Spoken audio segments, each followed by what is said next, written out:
Hi, everyone. Welcome to the webinar. We are live. And let me know where you're from. As ever, I want to hear where you're from, which part of the world you're from, please. And let me know you can see and hear me loud and clear. I've got 90 minutes. I'm going to try and take less of massive amounts of information packed into this. We've got about 130 slides, so you're really going to want to watch it. And let's cut to the chase. I'm going to start it straight away. I'm going to share my main screen, just several of the sources that I'm going to share with you. I'm going to pull down some of the reports that I've got, so you don't have to read them, but pull down some of the more interesting stuff that I'm seeing from the big institutions, from the big fund managers, and also from the big analysts who tend to, the few which are consistently accurate. And our goal here is to get better returns for your stock portfolio, whether it's in a SIP, ISA, 401k, wherever you are in the world. It's to get better returns for you. So that's the aim. Let me know, as I said, that you can indeed see and hear me. That's really important. Welcome, John, Stephen, Howard, Roman, Gerard, Cedric.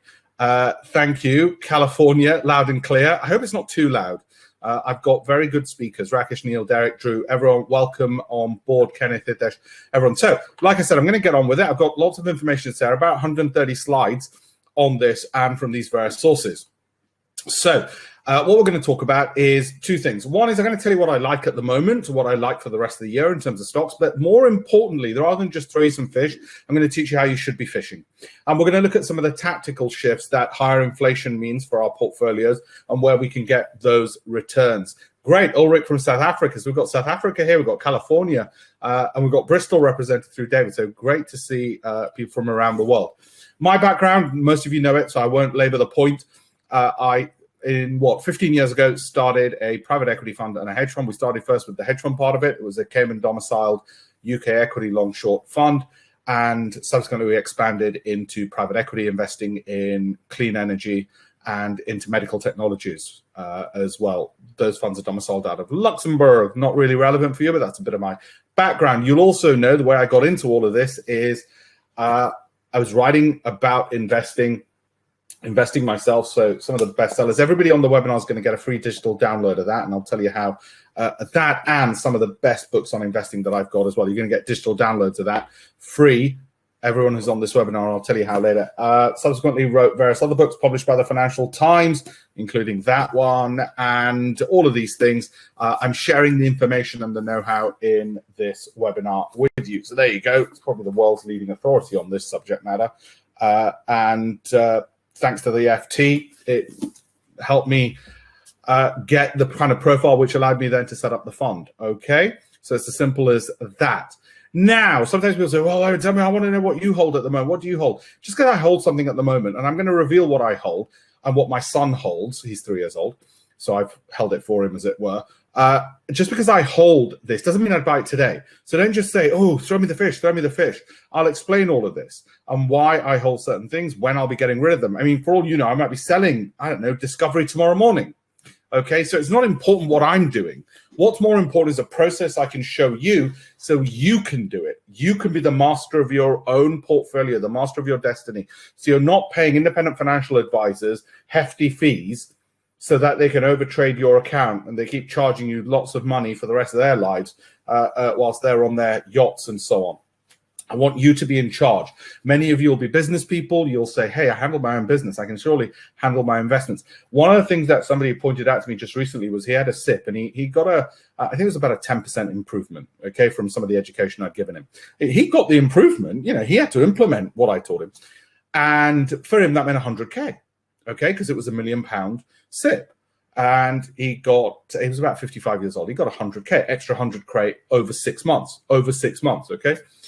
And he said, my God, that's what investing is. It is cloning yourself. You know, there you are trying to earn that salary of 100K when you're working, and the investments do it for you. And that's the whole point. That's how I want you to look at it, okay? And that's why it's important.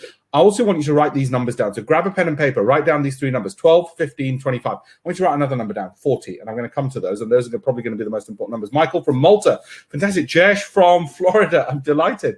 Buckinghamshire, Derek, great. I wasn't actually expecting such a wonderful international audience, so 7 p.m. UK time clearly works.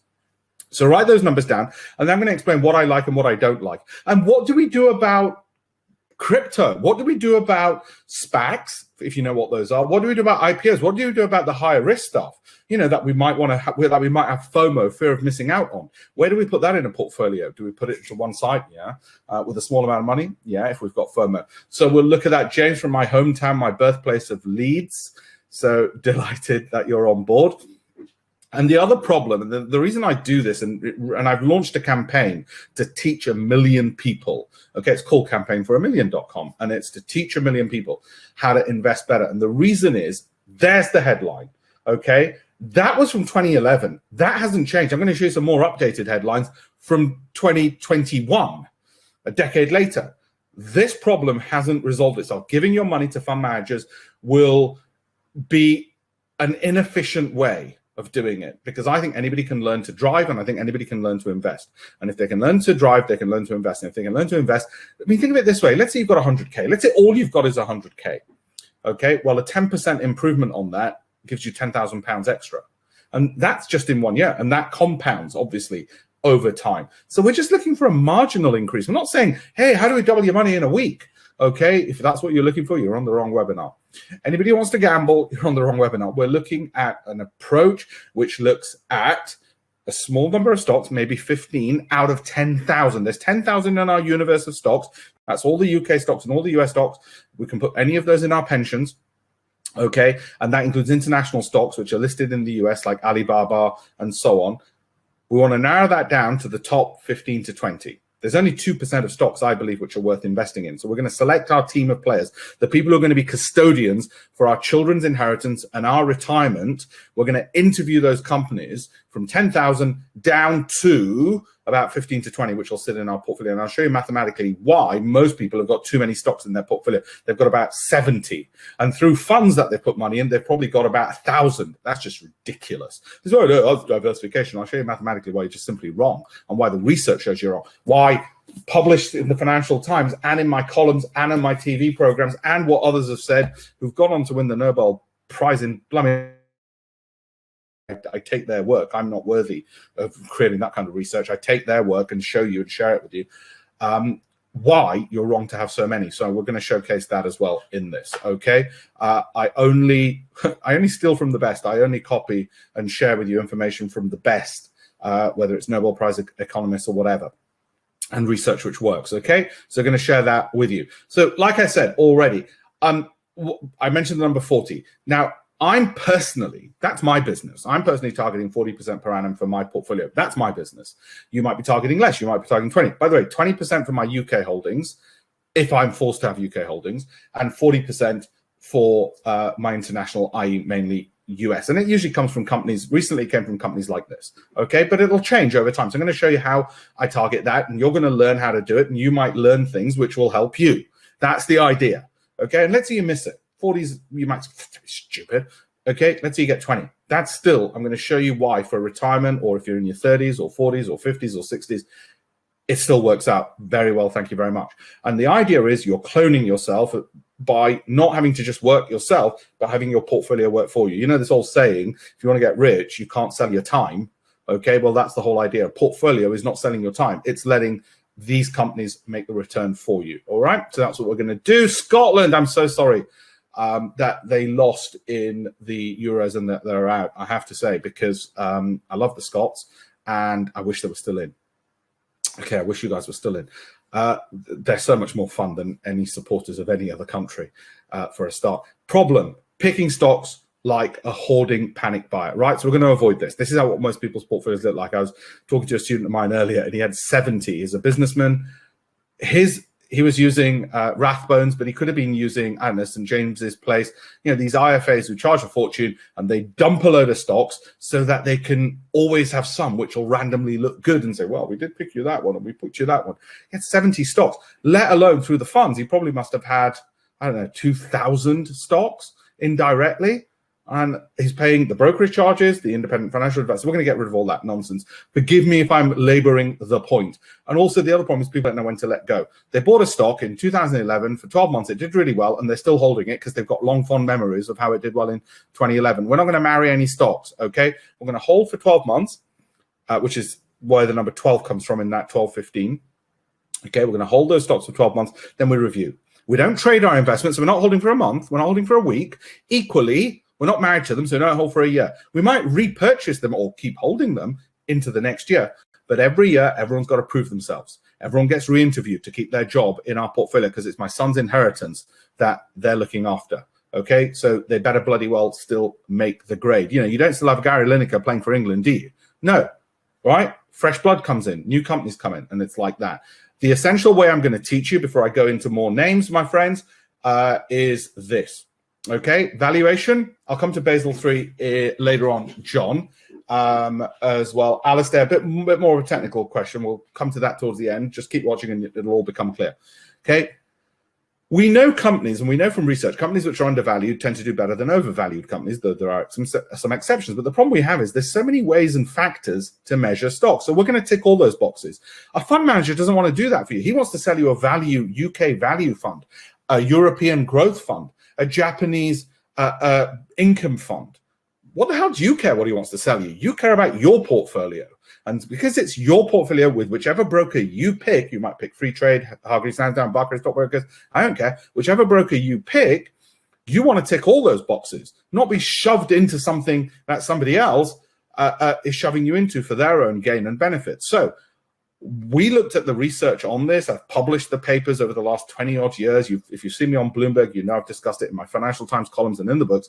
So it's been peer reviewed and it's actually research done by others, not by me in any event. We just took the best of it. So we know we want to look at valuation. We know we want to look at growth, but we know there's so many different factors of this. I mean, you've got better things to do than me sitting around reading magazines and newspapers and Excel spreadsheets and going through valuation. What's the P on this? On the PEG on this? Oh, the PEG's good, but the sales are poor. Oh, what shall I do? Shall I look for? No, we need green lights on everything.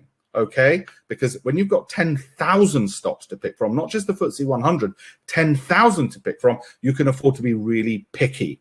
Right? It's like interviewing people for a company. We're not going to be racist in our stock picks and say, I only want British companies. I only want Chinese companies. I only want American companies. What we're going to say is don't give a damn what color company you are, which nationality you are, you need to perform. And to measure their performance, all companies only have three things in common. Their profit and loss account, their balance sheet, and their cash flows. We're going to look at their cash flow statement, their balance sheet, and their P&L. This all sounds like difficult, complicated work. It's not. Trust me, we can simplify the hell out of this. And the way we're going to simplify the hell out of it is we'll just get the computer to do the hard work. Okay, we'll just say, right, I'm looking for things which are green on valuation growth income, green on cash flow, green on momentum, green on statistical performance. All right, because we know these are factors which are important. So we're going to simplify our work. And if you want to then do a PhD in finance, fine. I'll give you the materials where you can do a PhD in it. I've lectured as a visiting fellow at Oxford University on behavioral finance. So I'm more than happy to get you to that level if you wish. But for most people, they want to invest and then they want to bugger off and spend time with their kids and grandkids. God bless them. That's what you should do. Right? So we're going to really cut to the chase. So we're going to look at these factors. Now, how do we know which of these factors are important? Well, we're going to make sure we tick all of them. So we're not going to gamble on short-term news or noise. We're not going to gamble on, oh, the market now wants value stocks. Oh, it wants this geography. Oh, now it wants growth. Oh, now it wants momentum. Blimey heck, you're going to be like chasing your tail all day long. And the data and statistics shows that the lane switcher, the style chaser tends to underperform.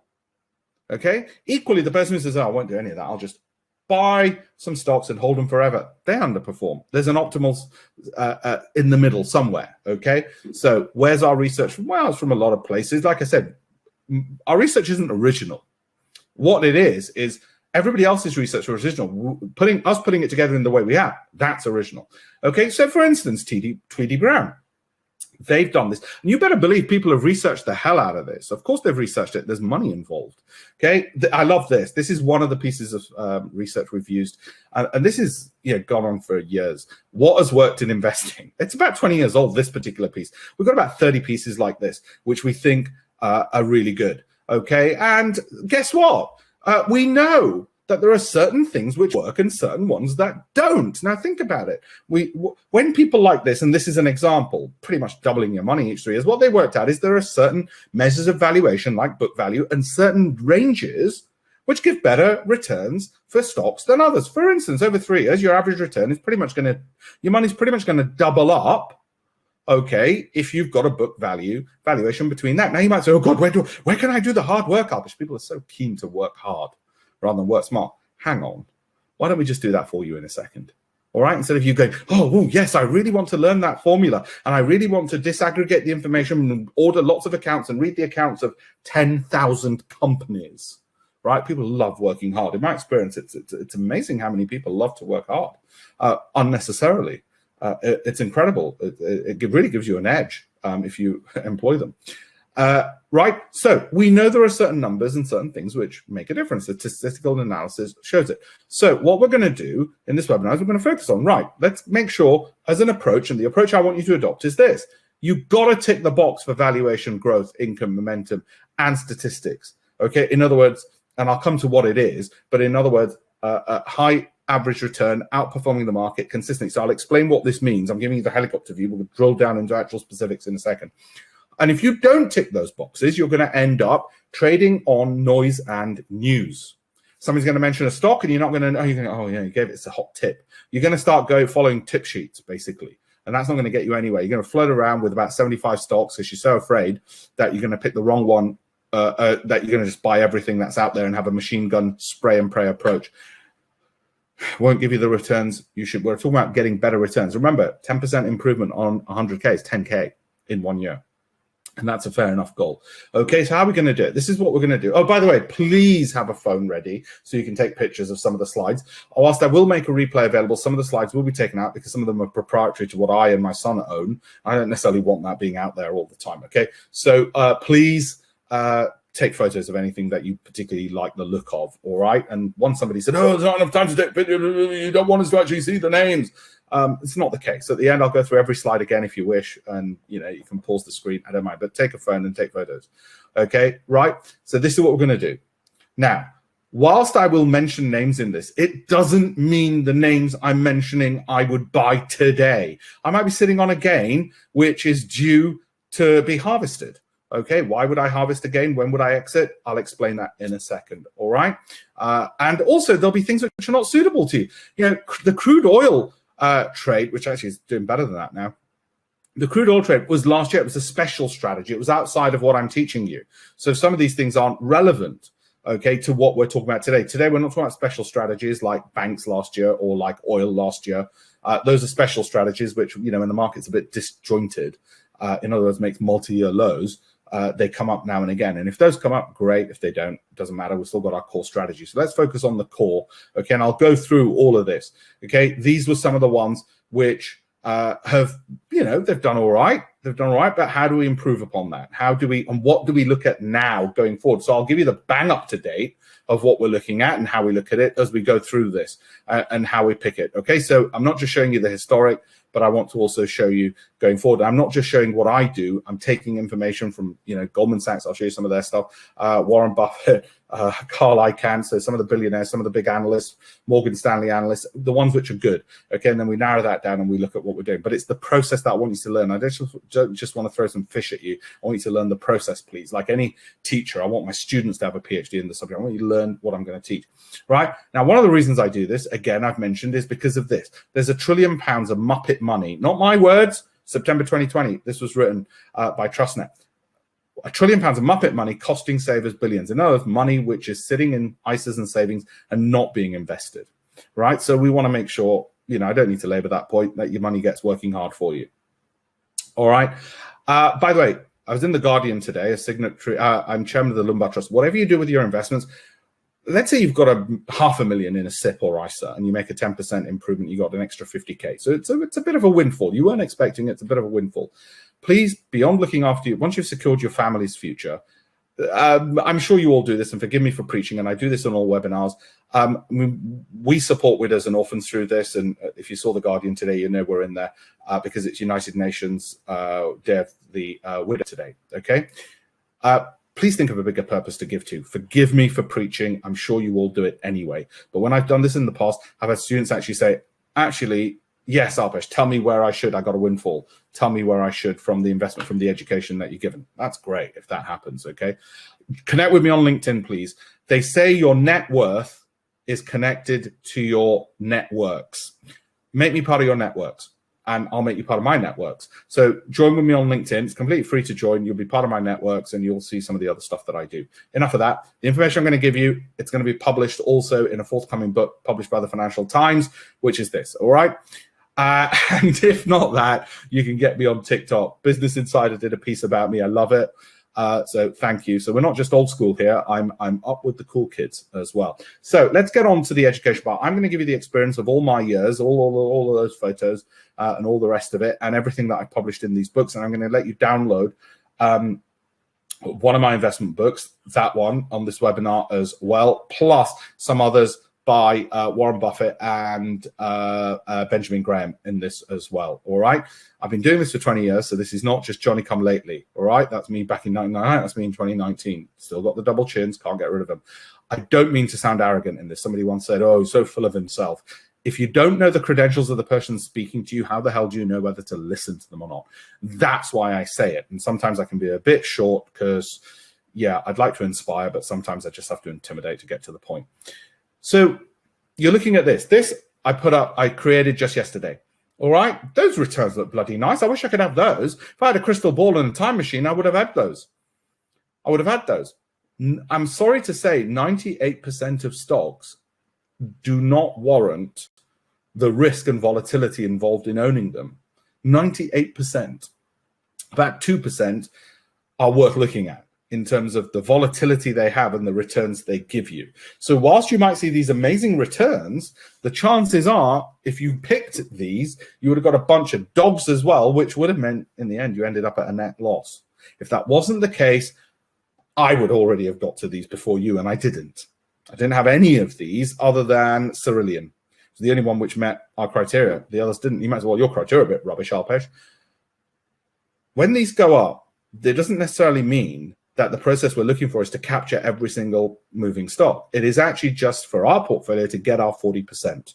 Okay. I don't care that I didn't get a 329% stock, because if there was a way of doing that, we would have found it. If there was a way of consistently doing that, we would have found it. We would have had that crystal ball. We don't. Right. So I want you to get your expectations realistic of what the real world is. The real world is you don't care about what your neighbor's doing, care about what you're going to do and how you're going to get just your 40%. Doesn't mean you've got all the best stocks in the world. Doesn't matter. You just need your team to win the premiership. That's all. You don't need to worry about everybody else's team. Okay. How's the S&P done over the past year? Because don't forget, my SIP and ISA, I've got these stocks. I've got access to them. Well, that's been the past year. So it's been a good year, because even a fool would have stumbled into that. It's difficult not to make money in the past year. What about the year going forward? Okay, what about the year going forward? By the way, most of you are bullish for the rest of this year. If you look at the FTSE poll that I put up, 62% think it's going to be higher by the end of this year. I think you're right. With the amount of money going into the system, I think you're absolutely right. Let me reset that and ask the question for the Dow. Okay, now that's all well and good. But I'm not just simply here to say to you, hey, just buy some Alphabet, Microsoft, and Apple, or Facebook, Disney, and Visa. There's a bit more to it than that, surely. Okay? And what if they've peaked? Similarly, this is the world stocks in the past year. And this includes our universe. We're going to be picking out of this universe. Just so you know, this is the universe of candidates we're interviewing. You, me, we're going to interview out of this list. Okay? And we're going to interview out of this list. So there's Chinese companies, there's Japanese, Indian, all of these are listed on the New York Stock Exchange. So you buy them the same way you do for your SIP or ISA that you do through a Hargreaves Lansdown or Barclays Stockbrokers or whoever you use, E-Trade, I don't know, Interactive Brokers, whoever you use, you buy them the same way. They're dollar denominated. I'll say it again, US dollar denominated. All right. And I don't mind holding dollars. All right. You might say, oh, a dollar could go up, could go down. Blah, blah. Yeah, well, sometimes it goes up, sometimes it goes down. You know, if I'm making 40% on a stock, what the hell do I care if there's a 1% move here or there? Okay, and it's the dollar, right? French stocks, German, Dutch, Swiss. So we're going to pick from this universe as well. By expanding our talent gene pool of stocks that we are going to buy into, or interview at least, we've got more chance of picking good quality ones, just like if we're sifting CVs, okay? As well. Fred, I'll come to the issue of inflation in a second. Michael, I'll have to read that carefully in just 1 second, but I'll come back to that in terms of double leverage. I talk about that later in. Now, tactics versus strategy, right? Strategy is value, growth, income, cash flow, consistent performance and outperformance of the market, and I'll come to that in detail. Tactically within that, at the moment, with concerns about rising inflation, okay, I tactically within that have no issues having a few more software application companies to hold for the next 12 months, or financial stocks for the next 12 months. I can explain why financials will do better in a high inflationary environment. Software application companies will be anti-cyclical, so they're going to do well in any environment. So they're a flight to safety. Energy, because of rising GDP, nominal GDP growth in the US is expected to be 11%. Okay, but they still got to meet my valuation, growth, income, cash flow criteria. Don't just buy it because some numpty on the newspaper report somewhere said there's going to be inflation, because a bunch of others said no, there won't. So I don't actually care what they say. And let's say we're wrong about inflation. Well, I'm still covered because they fell within value, growth, income, cash flow anyway. And if I think they're right about inflation, well, I'm still covered because guess what? They fell within value, growth, income, cash flow. And tactically, I've got more of these. Consumer cyclical because of GDP, real estate because of inflation, diagnostics, healthcare diagnostics companies as well. Now, because of COVID, and what's going to happen into the future. Now, that's a tactic. The mistake most people make is they get mistake tactics and strategy. What they'll do is they'll just go into real estate without looking at value, growth, income, cash flow, consistency. They'll go into diagnostics, because I just said it, without working out that some will be good, some will be bad. All right? And what if we're wrong about inflation? Then why would you double down and gamble on whether or not, if I want to gamble on inflation rates, I'll go to Ladbrokes. Okay? If I want to gamble on what the Fed's going to say, I'll go to Ladbrokes. Right? So I need to win whether I'm right or wrong on inflation and everybody else is on inflation. I need to win whether or not there's going to be a recession. I need to win whether or not there's going to be tighter restrictions in 3 weeks from now in the UK by July 19th. And I think there will be tighter restrictions. Okay, I need to win whether there are or not. And the best way to do that is value, growth, income, cash flow, consistency. Within that, yeah, if I really want to take a gamble on inflation, I'll buy more financials or real estate companies. I'll still win because even if there isn't inflation, value, growth, income, cash flow. Okay, right? Now, equally, I want you to understand this difference between tactics and strategy. Just because this is Cyan Asset Management, the guy from the Big Short film, Michael Burry, who called the financial market crisis, the market's too toppy, Alpesh. What about the stock market crash that's coming? Well, he forecast it. This is what he owns. Now, just because he owns this doesn't mean I'll buy it. But if he happens to own things that meet my criteria of value, growth, and we'll go into that in a second, value, growth, income, cash flow, then great. So he and I both happen to own Alphabet, Facebook. He's got call options, so he's got leverage positions. I've got CFDs in them. Same difference. You might just own the stocks. All right, that's fine. I don't copy him, right? Similarly, Citadel, one of the largest hedge funds in the world, just because, and by the way, interestingly, they've got a put on the S&P 500. They're probably just hedging their hedge fund. Okay, their Amazon exposure. Or they've got a short-term put, long-term, they're expecting it to rise. I don't just copy them because they've got it. So just because they've got Apple and Alphabet, and so do I, great. By the way, they've got an Amazon call and Amazon put, so they're obviously doing a volatility trade, all right, or rather lack of volatility trade. They think it'll go up, but they want to sell some of the puts. They've got some puts against it to lower the cost or hedge against it. Anyway, that's their business. This is what performance looks like over the past 12 months. I'm not saying the next 12 months will be the same, right, but it's been a bloody good year, all right? It's been a bloody good year, whether it's the NASDAQ, whether it's the S&P, the UK markets even, or the Dow. Everybody's just been rip-roaring. So is it going to continue? How do we make sure we protect ourselves? Because S&P hits record, but Goldman Sachs chief economist warns against a pullback. So the kinds of stocks I want at any given time, market's either going to go up or bloody go down. I don't have a crystal ball. I don't pretend to. I don't have an army of witchcrafters who can see into the future. I don't pretend to. Neither does anybody else. So in that case, the optimal case scenario to have are these types of stocks. They're what I call square root stocks. I didn't invent that term. Square root stocks, because when the market falls, they don't fall as far as the market on the whole. By the way, dark blue is PayPal, light blue is the S&P 500. So dark blue does better than the broader market. So when the market falls, they don't fall as far, and when it rises, they rise. Now you might say, no, Alpesh, I only want stocks which always go up like a bank account every single day. Those companies don't exist. Nobody's invented it yet. Nobody's invented that company which only goes up in a diagonal line. Now, if you want to gamble and say, no, Alpesh, I'm going to just throw my money at a company you've never heard of, I don't know, Tesla. Okay, that's up to you if you want to gamble. That's a different ball game. Go to Ladbrokes. Okay, we're talking about having a serious, sensible approach for our children and our pensions and our retirement. Okay, not the gambling. Let's have a tip sheet. Alpesh, tell us Tesla for how long? How long? A week? 2 weeks? When do we get in? When do we get out? You'll go insane. I'll go insane. You'll be messaging me every 2 seconds. Okay, it's not the way we're going to do it. And I'll explain why it's a 12-month hold as well. So we get out of noise and we're actually looking at proper signals instead. So we want square root stocks. How do we get them? Ones which, if the market falls, we're okay. If it rises, we're okay. Well, how do we get them? We get them by value, growth, income, cash flow, consistent outperformance. And we're going to look into that. Put another way, we're going to follow the data, not the news and not the noise. I want the kinds of companies which over a 250-day period, this is their return distribution. It's positively skewed over that period. There's very few companies that meet this. It's actually less than 2% of all 10,000 global stocks that meet this. You might say, no, Alpesh. I want companies which I don't care if I lose my shirt. It's up to you. Okay? I like throwing the dice. I've come to enjoy money. The stock market is a casino and I just want to have fun. Fine, please leave now. Okay, there's the exit, sir. Right? For my ISA, my son's junior ISA and my pension, I want ones which have that distribution curve. Okay, so that's what I'm talking about when I say value, growth, income, P&L accounts, balance sheet, cash flow. When those are strong, they will more likely have that distribution. But just to make sure, we'll look at their bloody distribution as well. Just to make sure, right?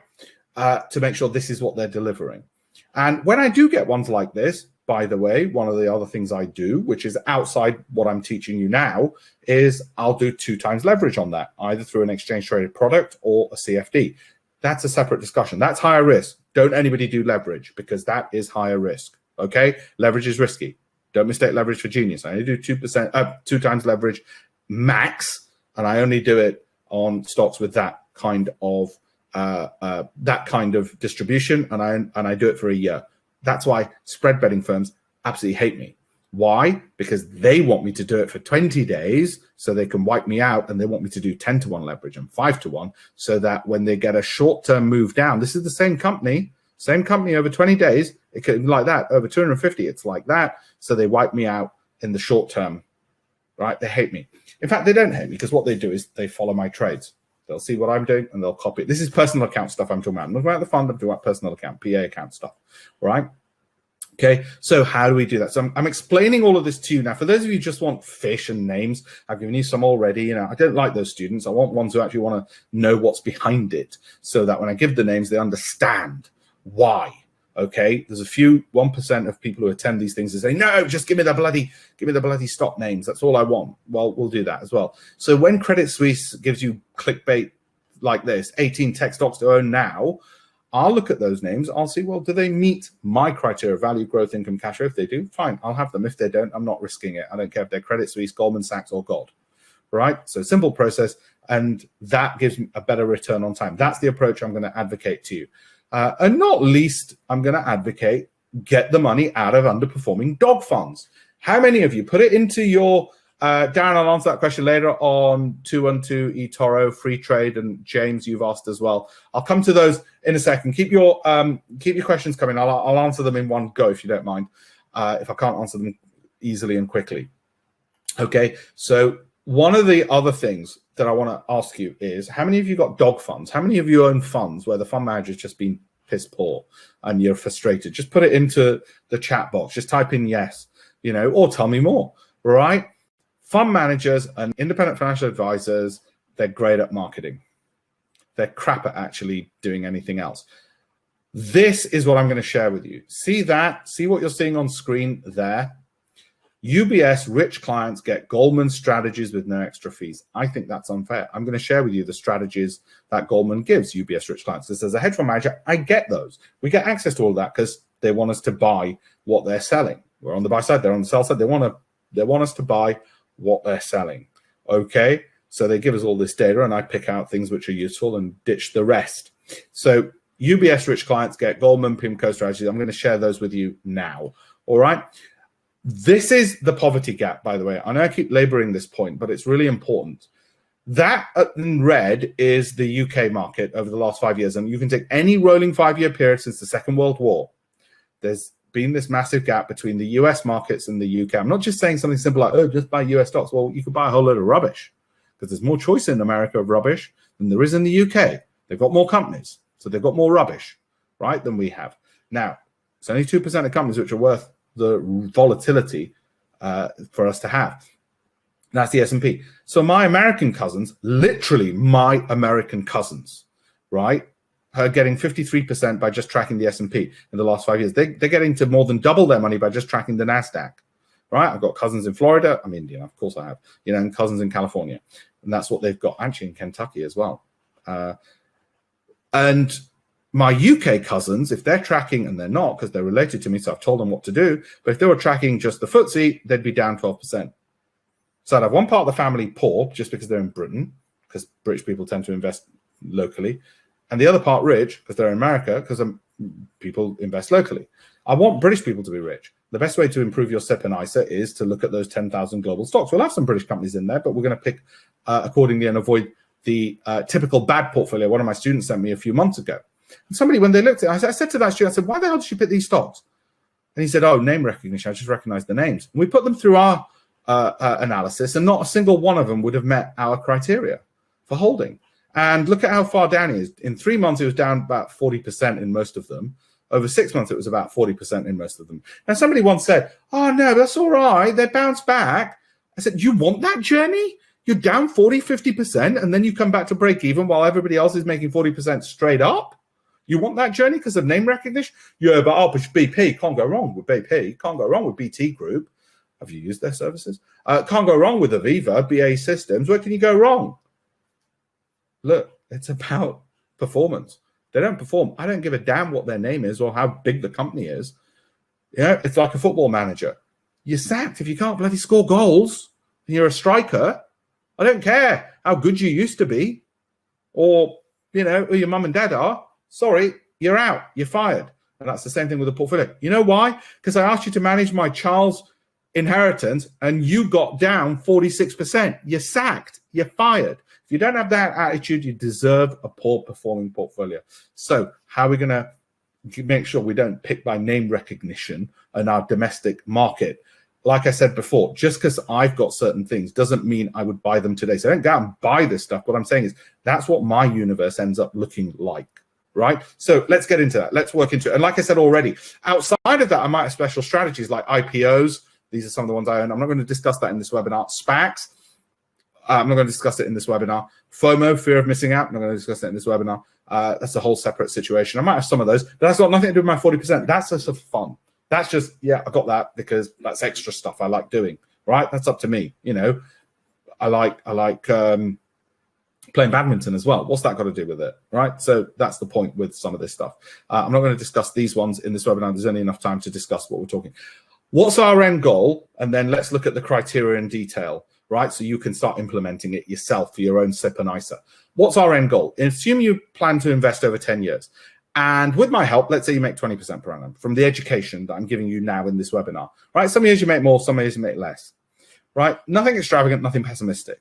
And it's not you doing it, it's not me doing it, it's those companies doing it that we're picking from, all right? So let me not take credit for the genius that is Square or the genius that is Globant or PayPal or Lam Research or I don't know, Amazon, for argument's sake, names you've heard of, right? Let's say you got 100K. Some of you won't have that. That's fine. We'll do a poorer version or younger version. Let's say you're in your 30s. You won't have 100K sitting around probably, or in your 20s, but this gets you set up. You've got the advantage of time. Those who've got more money won't have the advantage of time because they'll be older. But that's fine. They've got more money. So everybody's happy. All right. Let's say you got 100K. You plan to add 1.5K each month to your portfolio. All right. I'll answer that, James, in a second, my friend. Michael, oh my God, investment trust and unit trust. Keep watching, Michael. Keep watching. You also plan to add 1.5 each month to your portfolio. Why? Because you've got 100K. You're well to do. You will have over £1 million by the end of 10 years. You started with 100K, you'll have $1 million. That's the maths. It's not me doing it. It's the maths. That's the simple maths. There's your contributions. Okay, obviously you're going to contribute. Nobody stops contributing to their ISA and SIP, for God's sake. Okay, and that's what 20%, 40% looks even better, but forget that. 20%, even if you just do 20%, that's what it looks like. For the first few years, it looks rubbish because you're just like, well, I'm barely above my contributions. Is this worth it? It starts accelerating later. I'm not taking anything more than compound interest. However, that's not the point. The point I'm making, that's our goal, to turn 100 into a million. My goal for my family is to turn 100 into a million every 10 years. 10, 100 million, okay? It's actually to do it quicker. My family would be disappointed if I took 10 whole years to do it, given, you know, there I am bragging about how much I know about the markets and everything else, and then I can do the same as what any Tom, Dick, and Harry could do. All right, so, but let's just assume I always give the worst case. I always give the worst case. Worst case, that's what I'd be expecting. Turn every 100 into a million over 10 years. All right, that might be too slow for some of you. I'm sorry. Now, let's assume you've only got 10K because you're in your 20s, or you're a parent trying to get your child to look at this and say, listen, son, whatever job you go into, or daughter, whatever job you go into, you better learn some of this stuff as an additional skill on the side. Because if you don't, you're going to work your ass off and not have your money working hard for you, and you're going to retire not so rich, but you're going to make some financial advisor and fund manager really rich. Don't do that. Don't work for them. Let's assume you only got 10K to start with and you plan to add 6K a year, divided equally each month. Okay, so 500 a month. Then your return looks like this. With my help, hopefully my education is helpful, right?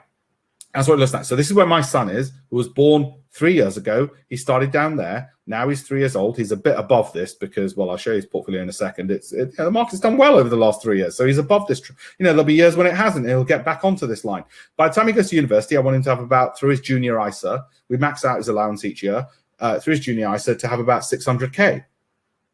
So the biggest problem I'll have is how to make sure the little brat isn't spoiled when he goes to university, if he goes to university. And that's a nice problem to have, right? That's what we're doing for the kids. That's what our goals are. Anyway, you know this, so forgive me laboring the point. So let's get into it. There's too much information like I described. You've got all of this. So how do we simplify the process, knowing that we've got to look at all this information? We're going to do it by saying we've got a strategy, which is value, growth, income, cash flow, outperformance, volatility, like I already said. Everything else is tactics.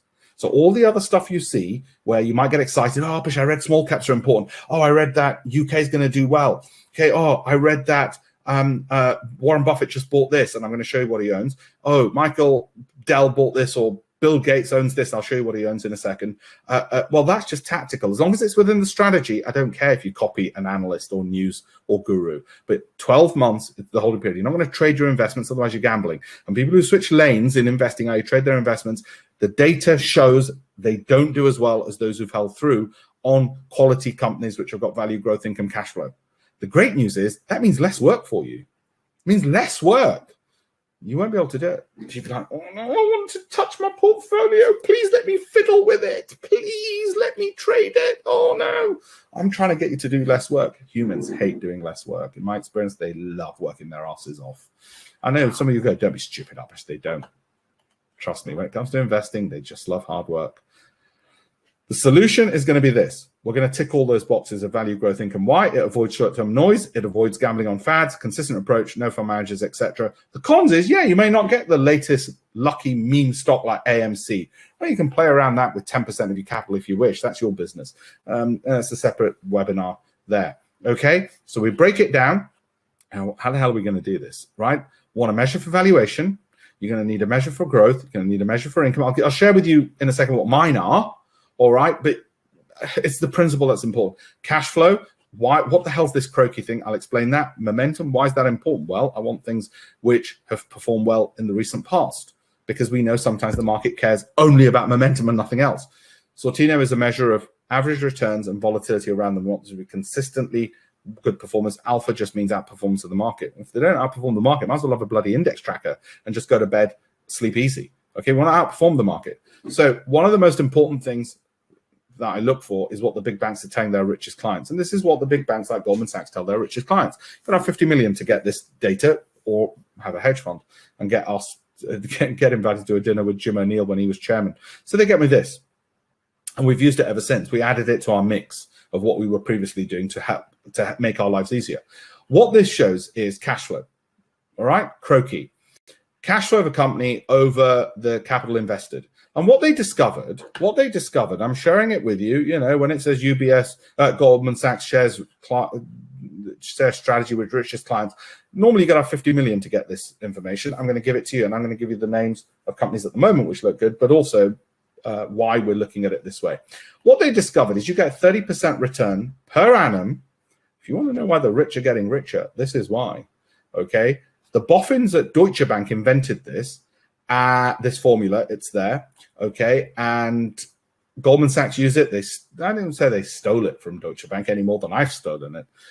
They found the companies in the top quartile, the top 25% by Croakey, generate 30% per annum. Not every year. Look at this.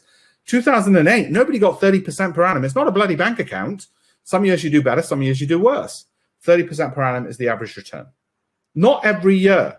So there might be some years where it's like, oh, God, this is a bit boring, Alpesh. And there'll be other years where it does well. Okay? But I'm not even after 30%. So I look at that universe, and then I add on top of that other, even more stricter criteria within that. So not only do they have to meet that criteria for me, my stocks also have to meet value, growth, income, consistency of performance, outperformance. You might say, Alpesh, you are one hard taskmaster.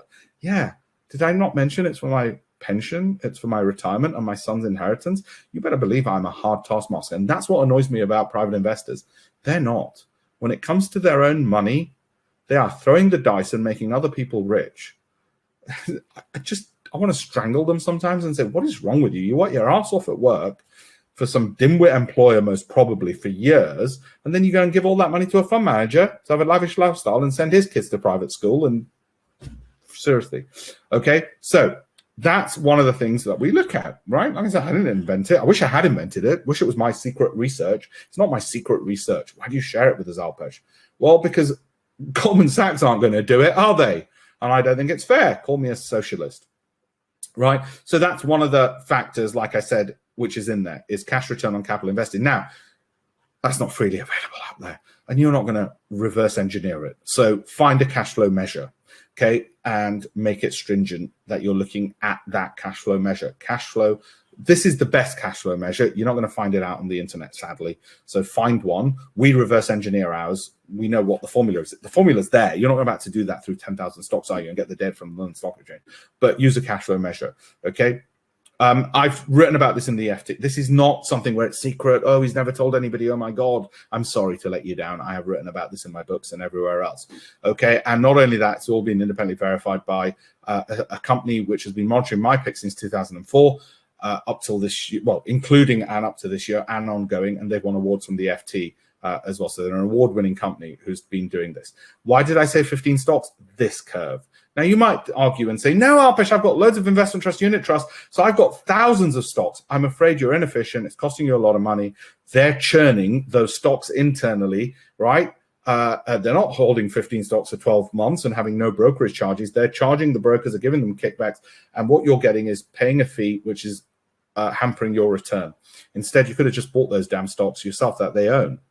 Okay, and most probably you might say, well, no, don't be stupid. I was not 15, I want 20. Fine, 20 then. You might even say 30. Fine. What I'm saying is, when you've got funds which have another 40 stocks, so a fund will have 40 stocks. Its highest holding, largest holding might be 5% in a particular company. Let's say they've got 5% of their holding in Microsoft, and you've got 5% of your money in that fund. So you've got 5% of 5% in Microsoft. If you bloody like Microsoft, buy some Microsoft stock, for God's sake. Don't do it through a fund where you're paying the brokerage charges that the fund's paying, the brokerage charges to buy the fund's fees, and the advisor who sold you the bloody fund's fees. And I'll tell you how big those are in a second.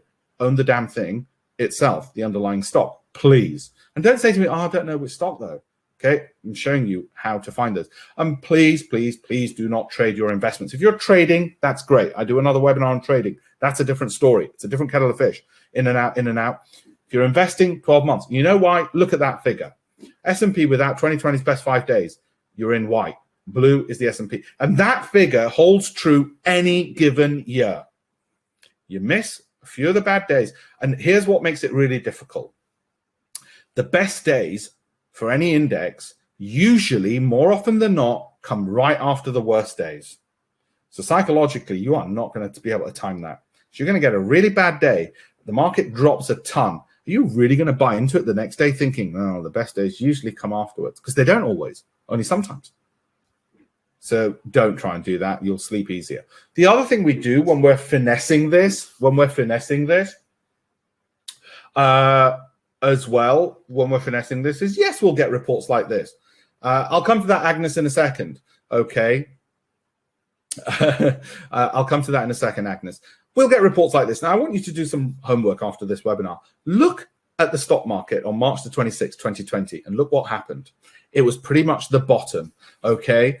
It was pretty much the bottom, okay? James, I'll come to that. I'll answer that as well. A great question. James has asked, I'm just starting out in investing in stocks, aiming to put 20K into my ISA each year. Should I be aiming to buy 15 different stocks with my first round investment? Yeah, yes, exactly. You divide the money equally into that. It's as good as method as any. From all the research we've done, I'm not actually allowed to give you individual advice because I don't know you personally. So please don't take any of this as individual advice because I don't know your personal circumstances. For all I know, that's 20,000 you've taken from your widowed grandmother, and it's her you're investing for. I mean, obviously you're not, I'm sure, but you know, so I can't give you specific individual advice because I don't know you personally. But in the generic sense, what I'd say if somebody said that, all other things being equal, I'd say you divide it up equally. Okay. That was the bottom of the market. So yes, we have an edge, and I'll share that edge with you when and whenever I can, because we get little data, and we know that the big boys at Goldman's are now telling everybody to buy into the market. So we think, with a bit more confidence, I'm happy to be holding on. And that's what happened this time last year. It wasn't me with a crystal ball that stole the information from someone else. I'm sorry, I'm not Isaac Newton. I'm not Albert Einstein. I just know who is, or even worse, who can make a self-fulfilling prophecy. Very quickly, before we get into some of the figures, I love this stuff too much. I show you too many slides. I apologize. I'm showing you too many slides. This is what most of you have got. UK listed equity growth fund, right? Sounds great. Growth fund. It's got a number 8. It's got 5 diamonds. It's got an A. It's a con trick. I'm sorry. All right. It's a marketing con trick. How do I know that? Because over 3 years, he's down 2%. And it's called a growth fund. He's down 2% over 3 years in one of the biggest bull markets in the world. Right, so what is this numpty doing? These are his slides. One of my students showed me the funds he'd invested in. Okay, he said he's going to give you 5%. That's barely above bloody inflation, mate. Add inflation and the long-term average of the stock market, and he's called it a UK growth fund. He's basically saying, you know what I'm going to do? I'm going to charge you a fee for doing no better than if you just were passive. So what did he own? What did this genius own? Well, he bought into oil before the oil market crashed. Not once, not just BP, but Shell as well. And he called UK growth tobacco. Because tobacco is a growing industry, my friends. It's a growth. What an idiot. He's got 40 holdings, and these are his biggest percentage holdings. No wonder he's rubbish. And he gets paid a lot of money to be that rubbish. Trust me, I went to university with a load of these people. I went to Oxford. You can imagine a lot of them going to fund management and shuffle paper in the bloody city. So what happened? This is what they do. They charge you for this. Jeez. Okay. This is their note. Look at your funds. Look at, if you're invested in funds through an IFA, an investment trust, a unit trust, any fund manager, ask for the bloody documents. On page 56, you'll see this. This is theirs, not mine. £10,000 investment after 10 years, £1,000 in costs. 10% of your money. Oh, no, Alpesh, that can't be right. You must have picked a bad example. My fund manager said 0.5%. There's an article in the Telegraph recently, and I've written about it in my blog. They're lying. And I mean, literally not telling you the truth about their fees is what the Telegraph uncovered from a lot of these funds. The hidden fees. £1,000 over 5 years. 10%. 10% is what they're taking. I'm talking about adding 10% to you by just simply saying, do it yourself. I just made you 10%. There you go. You're 100K. You'll make 10% by just not doing that. Thank you very much. Send me my cut. I'm only kidding. Keep all of it. Right? This pisses me off. You can see I'm in this industry for 20 years, and this industry is a freaking embarrassment at what they're doing, and they're preying on the fact that people are ignorant. All right? If you're lucky, you might get a poor return. That's if you're lucky. And look, you know, and I've said this before, you can be better than overpaid fund managers because you've seen this. All right? So, yeah, Alpesh, you've got a big mouth. Why don't you put your money where your mouth is? So I did. In 2004, the FT said to me, all right, then, big mouth. Why don't you prove you can beat all of these people through your approach? And I said, all right, but when I do, I want you, first of all, to run that competition over 1 whole year. And when I do, put it on the front page of your business section that I'm the best. Sorry, it sounds arrogant, but I was talking to the freaking FT. Of course, I'm going to be bloody arrogant about it. Okay, so when I won, this is what they had to do. And Neil Woodford narrowly beat the cat. You know why they put the cat in there? Because they thought they'd embarrass me. They ended up embarrassing Neil Woodford. But they didn't. Guess what they did? They still had a love-in with Neil Woodford for years. Thanks for investigative journalism. They're right there. And in 2017, as you know, he apologized. So how come he did so well, given that he's so rubbish? And how come he got away with it so long? Marketing and a square jawline, apparently. Marketing and a square jawline. It's a killer smile he's got. I try to look like him there as well, but it was the double chin, which obviously let me down. The solution, I've mentioned it before. I'm saying this not to big myself up, but I'm saying it. I don't need a pat on the back. I'm saying it because I want you to know there's consistency in what I've said. 1999, my very first column in the Financial Times. There it is, right? And as you can see, what I said back then, don't just have UK holdings. In fact, sell them. Have US.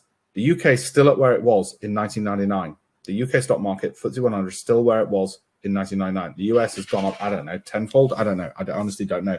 But you can follow that up and see. Was I right then? Yeah. Have I done over the last 21 years? Just assume I track the index and you know how I've done. All right? I've done better than the index, as you'd expect. But just imagine, just assume that. When do we sell? Right? When do we sell? This is when we're going to sell. After 12 months, or if the stock from the high point since you bought it drops 25%. Simple. I'm keeping it simple. I have 5 companies which I call quality companies. They're my flight to safety companies. You might disagree with them. The rule is different for those. Even if they drop 25% from the peak they've been, I'm still holding on to them. All right. Those are Apple, Amazon, Alphabet, Microsoft, and Facebook. Really, Alpesh? The big bucks are coming up with those names? Yeah. All right. You might disagree with it. We're not going to argue the toss. Everything else is performance. It's got to meet value, growth, income, cash flow, Sortino Alpha requirements. Why 12 months? Another Goldman Sachs slide, but actually we've got data on this as well. If you're holding for longer and forever, you're a fool. You might review it and rehold the same stock for the next 12 months, but the world moves too quickly to hold things forever, to buy, hold, and forget. That was fine in the 60s, 70s, 80s. The internet means, and COVID and things like that mean, and the average holding period has decreased as well because the world just changed too much. Everyone's got to make sure that they're in there. So what are the solutions? Let's get into the nitty-gritty. Sorry, I talked too much about this and shared too much information with you. Okay, and I said it was this: value, growth, income, and all of these figures. Sortino, like I said, measure of performance, but consistency, narrow volatility around that, alpha outperformance of the market. These are the main factors I think you should be looking at. Like I said, that's the reason why. Now, how are we going to generate some of these ideas? The difference between tactics and strategies, it's killer important. Okay, I've said to you, tactics, I'm going to show you now in this part of the webinar, what's in, for instance, what the big banks are telling their wealthiest clients.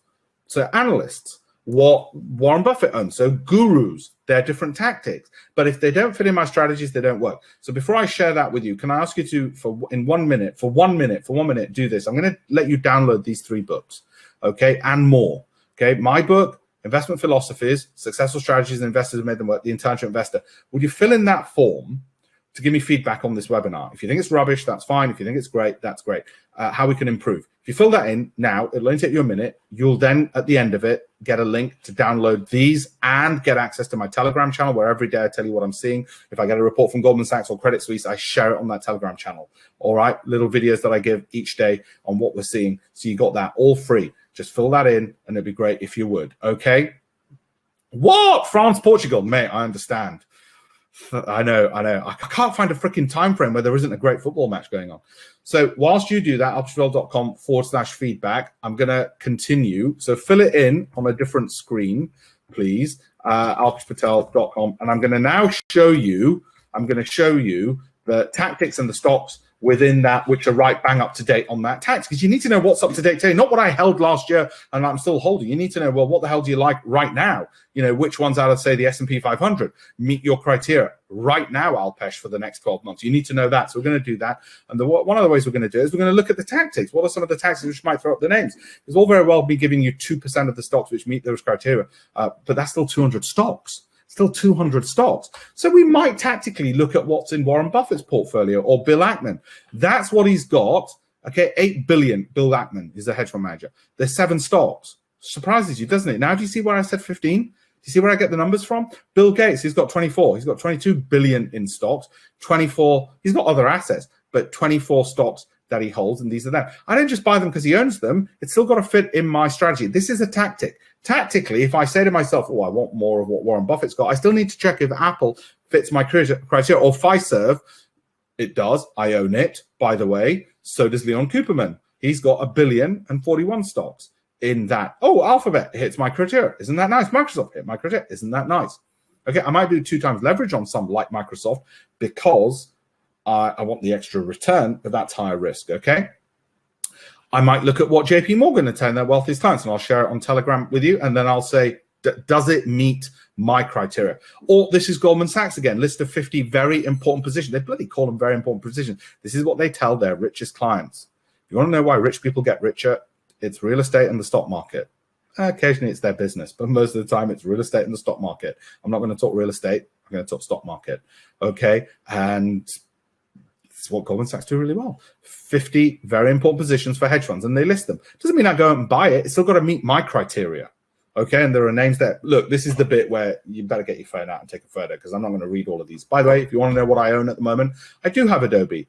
I had Citigroup, but we've exited because it shot up and then gave us our profits. Alphabet, MasterCard, ServiceNow, PayPal, United Health Group, Visa. Don't go out and buy it, because tomorrow morning it might not be on the approved list, my list. Okay, in which case, what the hell did you just go and buy it for? By the way, what I'm telling you is no different than I've mentioned on TV and everything else. This is not, I don't want you to think, oh, hang on, this guy's not public with us. Oh, he's only telling a small group.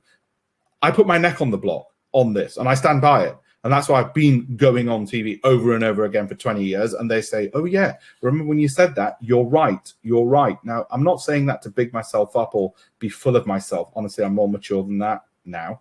Didn't used to be. Okay, I'm saying it to labor that point. I'm an evangelist. I am, an evangelist, okay, on that. Again, tactically, whilst we might look at what collectively hedge funds own to try and get some collective wisdom, we still say value, growth, income, cash flow. Okay. I don't chart. Raj, I'm not marketing my hedge fund. Sorry, you can't. This is not. Retail investors can't invest with me. I don't want to manage your money. The whole point of this webinar is I don't want to manage your money. I want you to manage it. Not least because unless you got 10 million, it's not worth my while managing your money. All right. Sorry, mate. So, and that's not to patronize you. It's to say, do it yourself. It's the whole point of it. Stop giving it away. I do these webinars when people say, can I give you money? And I'm like, Jesus, you're bloody listening. Why don't you do it yourself? Stop throwing your money away. If you want to throw your money away, find some other way of doing it. You can do it yourself. Stop giving it to me. I just told you value, growth, income, cash flow. We'll still finish it off and how you can do it. If you're not confident, I'll still teach you how to be confident in this. So it's your account in your name. You're handling it, right? It's a new business for you. You just found a new business to do, managing your own capital. All right, my friend. Forgive me, I'm not meaning to sound rude by any means at all. I want to help you. Okay. So we might look at these, but they've still got to meet my criteria: value, growth, income. What I'm saying is when you hear noise and somebody says, oh, the hedge funds own this, this owns this, what should we do? What should we do? Better give it to an expert. No, that's not the answer. The answer is, yeah, but does it meet my criteria? Right? My process, value, growth, income. My process becomes your process now. Value, growth, income, cash flow, consistency of outperformance. All right. And just because my team says to me, this is what Warren Buffett owns. So what? So what? Okay. It still has to meet my criteria. I'm laboring the point. When they tell me this is what his latest ownerships are, and collectively, all the biggest gurus, this is what they own. Dark green means more of them own it. That's United Healthcare, that's Amazon, and so on. So what? Okay, that gives me names tactically, which I might want to have in my portfolio as long as the strategically value, growth, income, cash flow fits. If it doesn't fit, I don't care that they own it, because our data shows it won't outperform just because they own it. All right. Tactic number 2, I leverage big on low risk. In other words, I look for, I've got 2-3 times leverage on S&P 500. Please don't do this. Leverage is risky. I've got 2 times leverage on Amazon. I've got 2 times leverage on Microsoft. And the reason I've got these, some of these I don't have now. I don't have Premier Oil anymore. That's been sold out at a profit and gain, and because a year's gone up. Tristel I don't have anymore either, I don't believe. I'm pretty sure. Okay, I've still got 2 times leverage on Microsoft. Why? Because the statistical distribution as well as the cash flow, value, growth, income is such that it gives, on the whole, outsized returns, but they're not big enough for me. So I've added double leverage on that. Did I sell my Disney? I can't remember. I honestly, Michael, can't remember. This is why I say I don't want to be a tipster saying, hey, buy Disney, because guess what's going to happen? 6 months down the line, you're going to have to ask, what do we do now? When do we do it? What do we do? I can't remember whether I sold it or not, because I don't want you to copy what I'm doing in terms of the stocks I bought and when I bought them. I want you to copy the process, i.e. learn to fish. So I honestly, my friend, can't remember, and I think I have because it's been over a year. So I assume I have because it's been over a year, and I don't think I bought back into them. And I don't know right now if they fit my all greens. If they do, great, because I can't buy everything which is all green. So again, when the big banks say this, and I share it on Telegram when they do, and I always say on my Telegram channel, yes, but does it fit my value growth income? All right. The other thing is the analyst. So Citigroup, last April, not this April gone, 2020. If you watch my webinars, you'll know this. I said Citibank analysts tend to be over optimistic. I said tactically, yes, it meets our criteria. It can go from $42 to $70. In fact, it gave us a 50% return in 12 months. Okay. Capri Holdings gave us a 250% return. Well, Alpesh, bloody hell, mate. Why didn't you just put all your money in that? Because I didn't know it was going to do that. I can pick that it's going to come up heads most probably, but I don't know how big. All right. We can't probabilistically, if we did, I'd have a crystal ball and a time machine, right? Why did we do this? Well, because we looked at what the analysts were saying as a tactic. It fit in our approved list. So what we did was said, right, which fits in our approved list? Oh, which ones have got the widest gap between their share price and what the analysts are saying tactically, which also hits our approved list? Capri Holdings, great, 250% return. I didn't know it was going to be that much. If I did, I would have mortgaged my mother-in-law, as I say. Disney, there you are. It was March, so I think we must have sold it because 12 months would be up. So that gave a 73% return. Okay, 73% return. By the way, today there is about a month or so ago on these. I haven't updated today's figure because it's already been gone, if you see what I mean. That was the one I gave my sister because my sister said I need something for my nephews, her children's school fees. So I thought of a safe one that I could give. Little did I know, even a safe one's going to give 73%. I am a very popular big brother. Okay, March, 85% return. Again, the gap, which was on the approved list, but also, by approved list, I mean a value growth, income, cash flow, and the gap with analysts. So that's just tactics. The analyst is tactics. They shot through the roof. Well, I didn't know it would. Actually, I think it's more than 200%. But that's where we are now with Viacom. We're out of Viacom. It's done because 12 months were up and time to look at something else. United Healthcare, that was 41%. Not so great, but big stodgy company. Actually, 41% I was impressed with. Okay, when we say analysts, I don't mean Shares Magazine or Investors Chronicle, for God's sake, and certainly don't mean somebody at Rathbones or St. James's Place or Hargreaves Lansdown. What I mean is, which big bank, what's their track record, what's their target, who else agrees with them, when did they reiterate it? That's a lot more criteria than you were expecting, wasn't it? All right, we want to see, are we getting the big returns? 121% can we get on the upside? Who agrees with them? How many agree with them? Right, so that's what I'm talking about. But that's not, we're not picking it on the analyst. It's still got to be value growth income. This is where people get it wrong. Some just look at the analyst and go, oh, I've got an approach. No, it's got to be within the strategy. Okay, it's got to be within the strategy. I do still own Visa. It's been a disappointment. Not everything's great. My Visa's generated me, I think, a 0% return in 12 months. 1%. Oh, Alpesh, you're rubbish. Yeah, sorry. If I knew which one's going to give me 250%, I would only put my money in those, wouldn't I? That's why even Warren Buffett doesn't have just one stock. Nobody has just one stock, do they? Because they don't have the crystal ball for just one stock. We also do coattails on what hedge funds are doing. So again, approved list, like AbbVie, I own. Okay, these are the hedge funds we'll look at. Why? Because guess what? Whether they're clever or not, they might be creating self-fulfilling. Yes, Michael, that's right. Self-fulfilling prophecies. Portfolio, sorry, yeah, we'll look at what reports they're giving us out of that, and we'll look at things like this, like I showed you earlier, but it's got to sit within the overall strategy. Investing is like learning to drive. For those of you who want to give your money to fund managers, okay, and I want you to learn, Raj, how to get that 40%, okay? Stop giving your money away.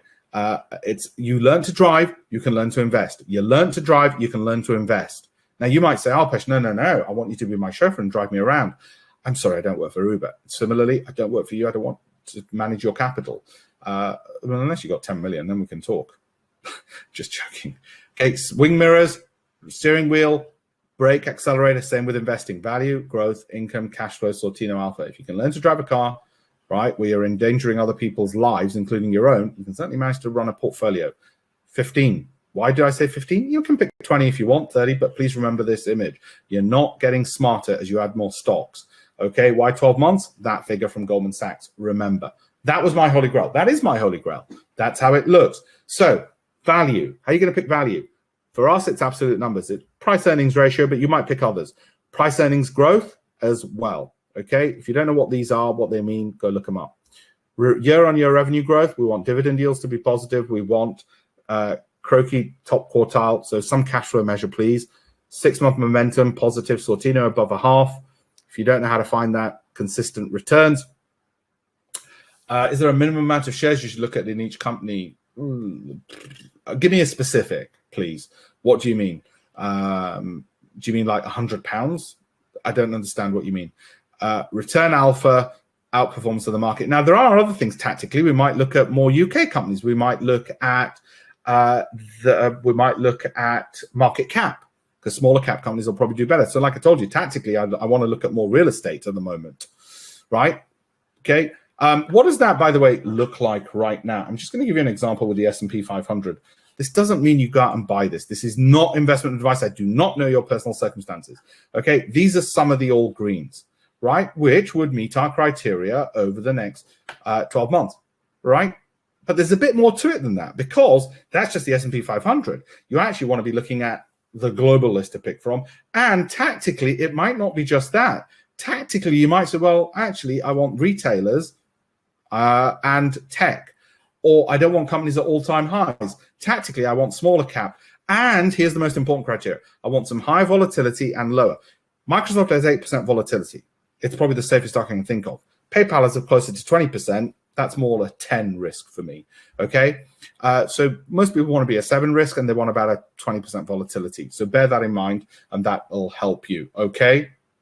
It's not automated, okay? Do you see any catalysts? I don't understand, Sri. Is there a crash coming? Oh, crash coming. Like I already said, is there a crash coming? Probably. Probably not. 50-50. I don't know. Nobody knows. I can throw the dice and take a guess. I'm still going to be invested, and my portfolio will mean that the stocks won't fall as far if there is, and they'll rise up. But if there isn't, at least I'm invested and it continues going up. Last year, everybody thought there was going to be a crash, and guess what happened? It didn't. Thankfully, my stock continued going up. I actually thought there was going to be a crash last year in March, and there wasn't. It bloody shot up. Guess what? I was wrong, but I made money because I was invested and the stock continued going up. So that's where it is. The data is from various sources. You can get it from probably Yahoo Finance if you want to do it from scratch, but those are the principles to use, okay? Yahoo Finance will probably allow you to download it. I mean, that unfortunately means a bit of hard work at your end as well, and they allow you to download it for free. So I did this when I was at university and then perfected that strategy. Like I said, won awards. I've written about it, been published. I created the hedge fund 15 years ago, then the private equity fund as well.